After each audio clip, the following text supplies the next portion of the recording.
Now I'm continuing again on the topic of AI because it's very fascinating. And what is fascinating about this is all about the fear complex which has been embedded into the minds of the people, AI.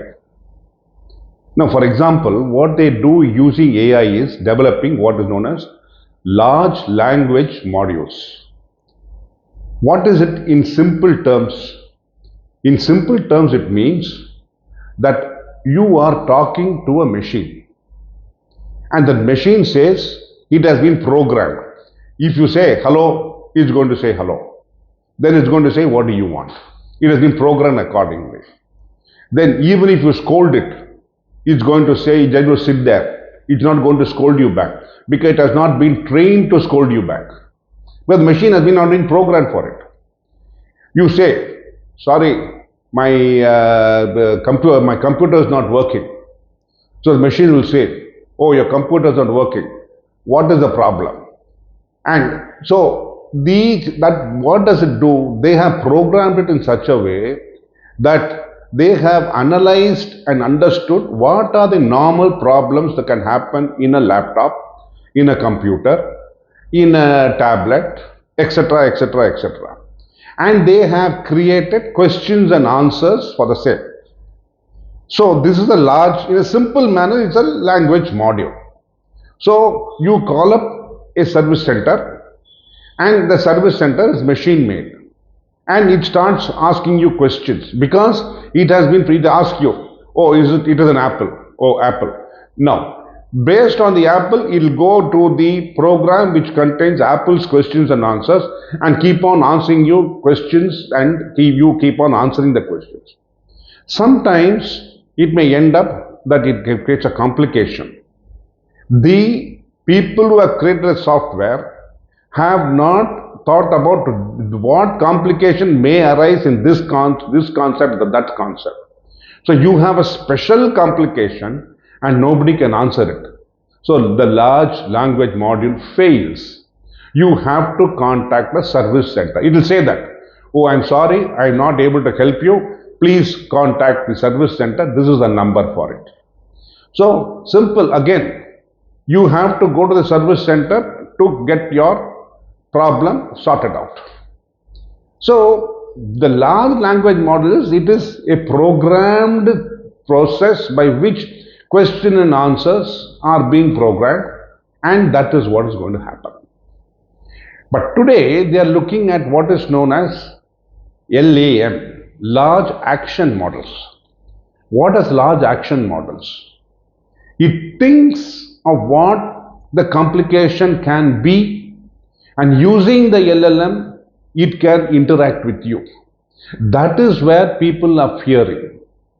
The fear is that if you have developed these kind of technologies, these kind of, I would say, that which can think that this is the question you are answering and this is what the answer should be, and this is what it starts dialoguing with you. Now, even there, if you look at it, what is happening? You have programmed it. It is not thinking by itself. It cannot think by itself. Let us, it is all, it is not provable. According to me, personally, it cannot be done. A machine cannot think for itself because of the reason it has been programmed. It is something which a human person has written. We used to call it the English language. This is known as machine language.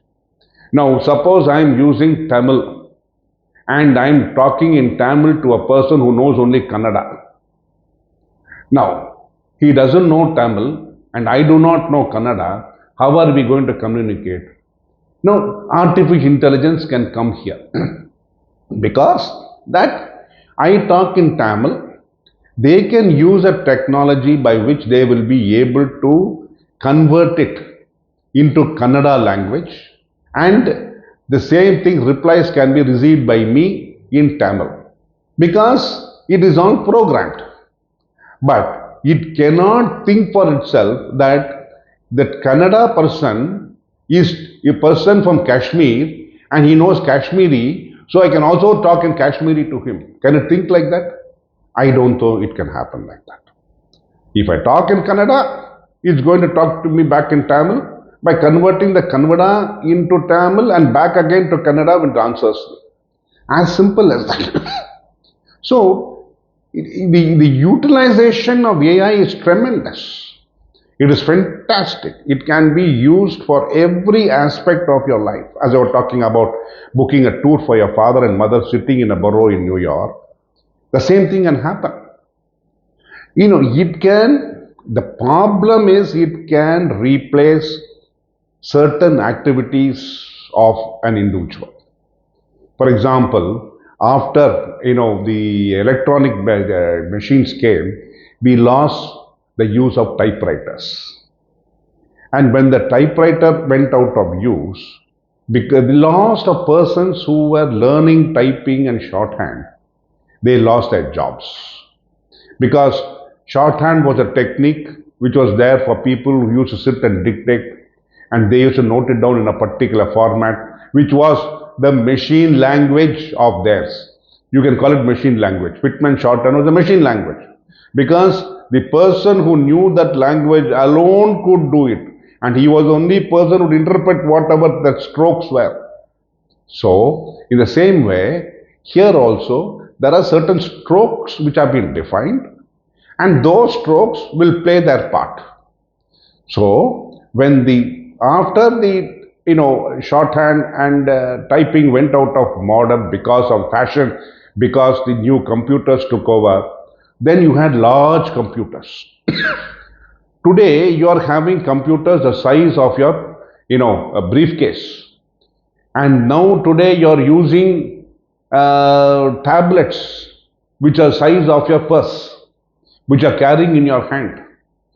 So technology, because of this, the other parts of the computer, other parts like the chip, etc., as the design keeps on changing, for human intelligence changes the format of the placement of the electrons or whatever you call the electrodes, whatever you call it, I do not know about it.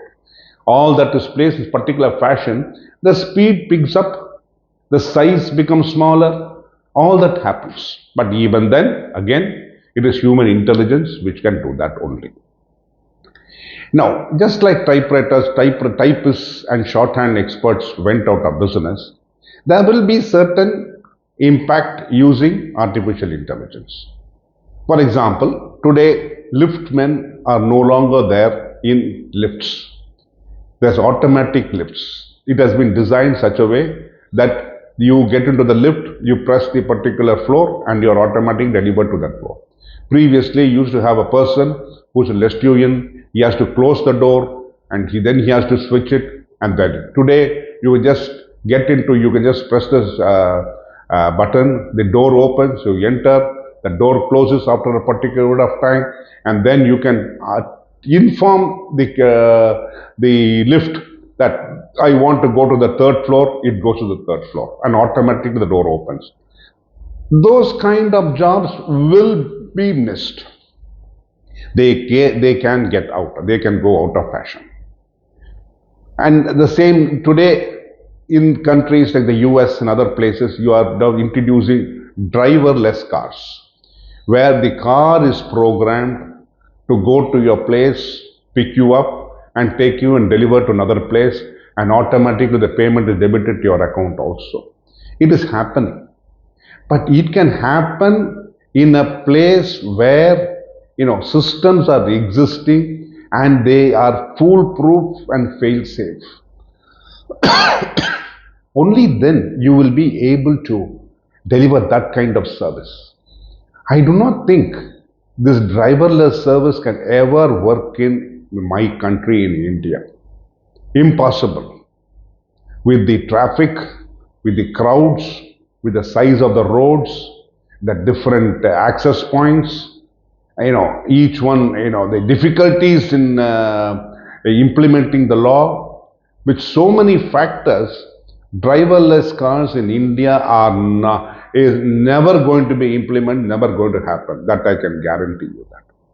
So, in a country like India, in Asia especially, unless you are looking at China, maybe China, like Japan, those places, it's a possibility. Thank you. I'll continue.